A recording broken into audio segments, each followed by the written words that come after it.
Si vous aimez mon contenu, je vous invite à me soutenir avec un don ou un visionnage de pub via Utip, et bien sûr, l'utilisation d'un casque audio ou d'un bon système de son est recommandée pour visionner cet épisode. Aujourd'hui, cet épisode sort du cadre habituel. La vidéo que vous allez voir est une fiction, basée sur cette simple question. Et si une navette, lors d'un lancement, n'avait pas pu atteindre l'orbite?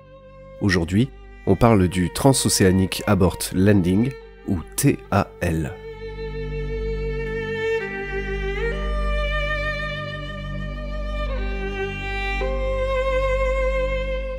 Nous sommes en 2012 au Kennedy Space Center. STS-136, mission menée par la navette Atlantis, tout dernier vol spatial d'une navette, est en préparation. Son but est de se rendre sur la Station Spatiale Internationale pour y livrer le module gonflable expérimental BEAM, produit par la société privée Bigelow Aerospace. Depuis les accidents multiples de navettes et leur manque de sécurité, la NASA a décidé de mettre fin au programme. Cette mission est tout de même symbolique. Elle marque la transition entre l'ère des navettes qui a dominé la construction de la Station Spatiale Internationale et l'arrivée des nouveaux acteurs privés du spatial dont Bigelow, à l'origine du module BEAM, fait partie. Au Mission Control de Houston et au Kennedy Space Center, c'est le branle-bas de combat. Toutes les caméras sont braquées vers la navette, sur son pas de tir, attendant son lancement. Mais de l'autre côté de l'Atlantique, cela fait plusieurs jours qu'on se prépare également.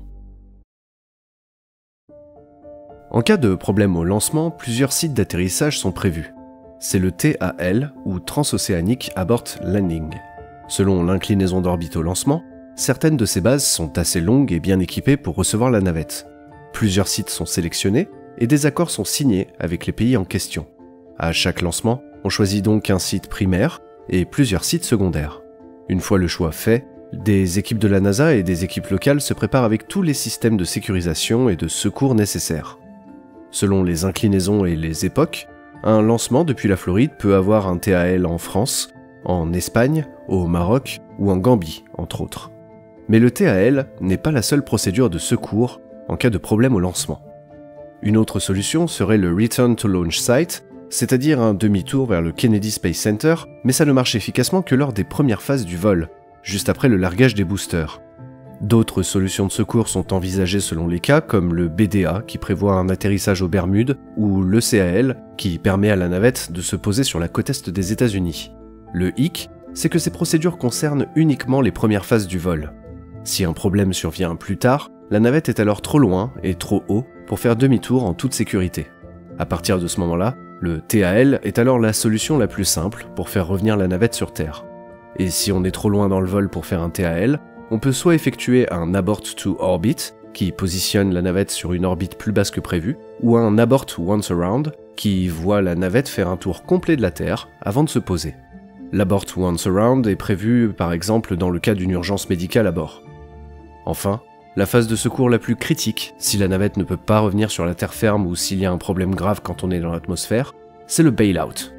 Dans ce cas, on déploie une sorte de tige par la porte qui agit comme un guide et l'équipage saute, chacun muni de son parachute. La tige permet alors d'éloigner les astronautes de l'aile de la navette et ainsi éviter une collision.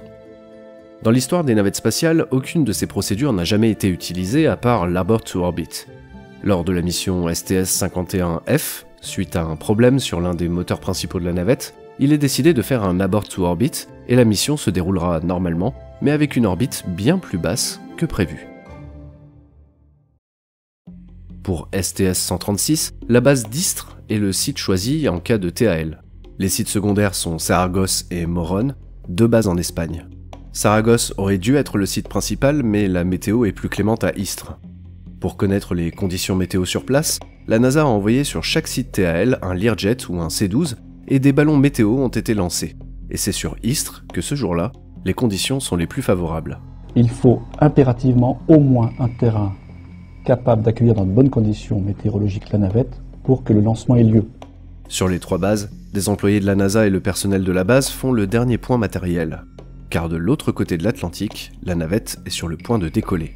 Je peux vous assurer que tout va très vite parce qu'en 10 minutes, tout est décidé.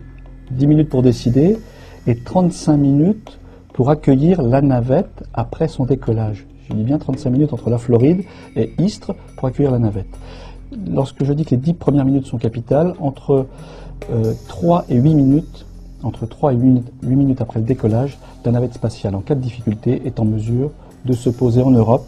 2 terrains en Espagne sont prévus pour cela et le terrain d'Istres. La base d'Istres abrite à l'époque la Direction Générale de l'Armement et ses pilotes d'essai, mais aussi une partie des forces aériennes stratégiques françaises. Mais elle a surtout un avantage non négligeable, c'est la longueur de sa piste. 3750 mètres utilisables, 5000 mètres au total, ça fait d'Istres une des pistes les plus longues d'Europe. Le personnel de la base est très bien formé et leurs relations avec les employés de la NASA sont très bonnes. Ce sont des moyens, des hommes particulièrement entraînés à accueillir des avions en difficulté, des moyens de sécurité, de protection, du soutien médical. Et j'ajouterai également une bonne entente avec les Américains de longue date, puisque, comme vous le savez, sur cette base qui est internationale, eh bien nous avons accueilli pendant près de 10 ans un détachement américain de l'US Air Force. Mais si jusque-là jamais aucune navette ne s'est posée sur une base européenne suite à un problème au lancement, sur la base, on espère, à voix basse, voir un jour cet engin exceptionnel poser ses roues dans le sud de la France. C'est une part de rêve, ça. C'est du rêve et une caution que nous, une participation des représentants français, des amoureux de l'espace et de Istres en particulier vers le rêve spatial. C'est merveilleux. Pendant ce temps, au Kennedy Space Center, la navette décolle à l'heure. Elle s'élance et tout semble bien aller. Au moment exact prévu, les 2 boosters se séparent et la navette continue son ascension attachée au gigantesque réservoir principal. À ce moment-là, seuls les moteurs principaux permettent de continuer le lancement. Soudainement, après 3 minutes de vol, 2 moteurs se coupent. À Houston, on a déjà toute la procédure pour annuler le lancement. À ce moment du vol, le meilleur moyen de faire revenir les astronautes est de faire un TAL. Ils ordonnent alors aux astronautes d'enclencher le TAL vers Istres. Sur la base française, le Ground Operations Manager de la NASA reçoit une communication venant de Houston. Le TAL est activé pour Istres. Depuis Houston, la personne qui le prévient, c'est le Landing Support Officer, ou LSO. En plus de ce coup de fil, le LSO va aussi s'assurer de la fermeture de l'espace aérien autour d'Istres. Les aviateurs du secteur ont tous été prévenus avant le lancement par l'émission d'une note d'information, ou ce qu'on appelle un NOTAM, qu'au moment du lancement, l'espace aérien autour d'Istres est à éviter. C'est une chose plutôt habituelle dans le secteur quand Istres était choisi comme site TAL lors des lancements précédents. Sauf que cette fois, ce ne sera pas pour rien. Il ne faut surtout pas gêner l'arrivée de la navette américaine. À bord, les astronautes sélectionnent le mode TAL qui positionne la navette encore attachée à son réservoir dans la direction d'Istres. Il faut continuer la pousser pour avoir ensuite assez d'inertie et de proximité pour simplement planer jusqu'à la piste. Parallèlement, le carburant excédentaire est largué pour à la fois améliorer les performances mais aussi se débarrasser du maximum de substances toxiques et prévenir toute contamination. La navette arrive à une altitude d'environ 105 km. Elle est dans l'espace mais n'a pas l'énergie pour se mettre en orbite. La bonne vitesse pour Istres, calculée avant le décollage, est atteinte et il est temps de couper le dernier moteur encore en marche. Immédiatement après, on largue le réservoir principal qui va brûler dans l'atmosphère. La navette, elle, se positionne pour la rentrée en automatique. Dans la navette, les astronautes sont sereins car entraînés à ce genre d'événement. La rentrée consume le bouclier thermique comme lors d'une rentrée classique. 15 minutes se sont écoulées depuis le lancement et ça veut dire qu'il reste à peine une dizaine de minutes avant de se poser. La navette accroche les balises de guidage d'Istres alors qu'elle n'est encore qu'à plusieurs centaines de kilomètres de là. Pendant ce temps, sur la base française, le Ground Operations Manager de la NASA est en communication constante avec le LSO de Houston pour être tenu informé du déroulement du vol en temps réel. Les équipes sont prêtes. Il faut dire que la piste 33 d'Istres reçoit à chaque lancement de navette plusieurs dispositifs spéciaux Made in NASA qui permettent à la navette de mieux se guider dans les derniers instants du vol. Donc on a le chef des opérations du site qui est quelqu'un de la NASA qui déroule une procédure à la radio. Et ensuite, il dit à chacun ce qu'il a à faire. Hein. Et on a vu que les premières personnes qui intervenaient sur la navette sont des gens de la sécurité qui vérifient si tout est correct après avoir pris contact avec l'équipage. On est formé aux États-Unis pour ça. Il y a un équipage qui va intervenir sur la navette, qui vont pénétrer à l'intérieur, donc les ouvertures de portes, les mises en sécurité au niveau électrique de la navette, et ensuite procéder à l'évacuation de l'équipage. Soit l'équipage évacue de ses propres moyens, on les aide, soit il y a l'équipage le membre de l'équipage qui peut sortir. Donc là, c'est nous qui intervenons. Encore un petit peu plus loin là pour agrandir un peu la longueur. Là. Comme la navette dégage énormément de gaz, les mecs on les sort, on les amène là avec les brancards qu'on met dans les vidéos. On les amène, on les pose avec les brancards, ou debout s'ils vont bien, sur le bac de rétention. Les astronautes passent les côtes européennes et approchent de la fin du vol. Un double bang supersonique est entendu dans la région.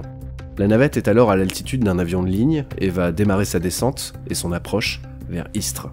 C'est ce qu'on appelle le HAC, le Head Alignment Circle. La navette descend en spirale jusqu'à arriver dans l'alignement de la piste. Les équipements spéciaux de la NASA prennent le relais, comme le MSBLS qui permet un guidage précis dans les toutes dernières étapes du vol. La navette suit alors la pente de 19 degrés habituelle le long de la trajectoire que lui donne le MSBLS. Le pilote s'aide aussi du PAPI, une balise lumineuse qui l'aide à savoir s'il est trop bas, trop haut ou parfaitement dans la trajectoire. Le PAPI n'est pas celui couramment utilisé dans l'aviation, mais un modèle spécialement créé pour la navette au vu de son angle d'atterrissage atypique. Au sol, les Français regardent la navette approcher et la tension monte. Ce sera la première fois qu'une navette se pose en territoire étranger, et il n'y a aucune deuxième chance possible si elle rate son atterrissage. La grosse différence de la navette spatiale, c'est quand même, il faut pas oublier que c'est un planeur, même s'il y a des moteurs qui ont poussé à la montée, à l'atterrissage c'est un gros planeur, donc on ne peut pas remettre les gaz, faire une remise de gaz, donc on n'a pas de droit à l'erreur. Un astronaute est présent avec les Français et communique avec l'équipage dans la navette pour les guider en phase finale. Ah, c'est sûr que c'est très réconfortant de savoir qu'une équipe complète est ici, prête à secourir la navette et l'équipage. Et c'est également rassurant d'être aidé par un autre pilote qui connaît et la zone et les procédures. Les lumières, la météo, la navigation peuvent ainsi être contrôlées correctement. Finalement, les roues touchent le sol, la navette déploie son parachute et son aérofrein. Tout le monde se déploie alors autour du véhicule. Des pompiers, des médecins, une équipe de décontamination. C'est la fin du vol pour les astronautes qui ont traversé l'Atlantique en moins de 30 minutes.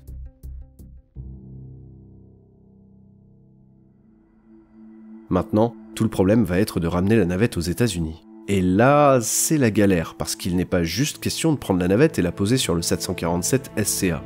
Il faut d'abord la décontaminer. Il faut donc faire venir toute une armée de personnes, toutes spécialisées pour inspecter la navette, la décontaminer et la sécuriser. On pourrait croire aussi qu'il suffit de prendre une grue banale pour poser la navette sur le 747. Sauf que même avec des grues banales, il faut des points d'attache spéciaux. Et c'est là qu'entre en jeu le Mate-Demate Device mobile, qui est la version portable de celui que je vous ai présenté dans ma vidéo sur le 747 SCA. Il permet donc à des grues d'attacher la navette et de la poser sur le 747. Une fois tout ceci fait, la navette, le matériel et le personnel font route vers les États-Unis. Dans la réalité, les navettes spatiales n'ont jamais fait de procédure TAL. Istres a vu passer beaucoup de personnel et matériel de la NASA, mais jamais, au final, ces précautions n'ont été nécessaires. Le coût de tout ce matériel et ces hommes, qui étaient multipliés par le nombre de sites primaires et secondaires à chaque lancement, montrait à quel point faire décoller une grosse machine comme la navette n'est pas viable économiquement. En revanche, se passer de la procédure TAL aurait été une prise de risque énorme pour la NASA, et cette procédure, bien que coûteuse et au final jamais utilisée, devait être là, juste au cas où. Il y a bien des choses comme les procédures TAL dont on ne parle pas lors des lancements. Toutes ces activités qui assurent la sécurité des vols spatiaux et s'adaptent à toutes les situations possibles. Encore aujourd'hui et pour tous les vaisseaux habités, on élabore des procédures de sécurité et on teste tous les scénarios qui pourraient se produire. C'est ce qui fait que bien souvent les nouveaux vaisseaux mettent du temps à faire leur premier vol habité, mais au final, c'est pour rendre le vol spatial encore plus sûr.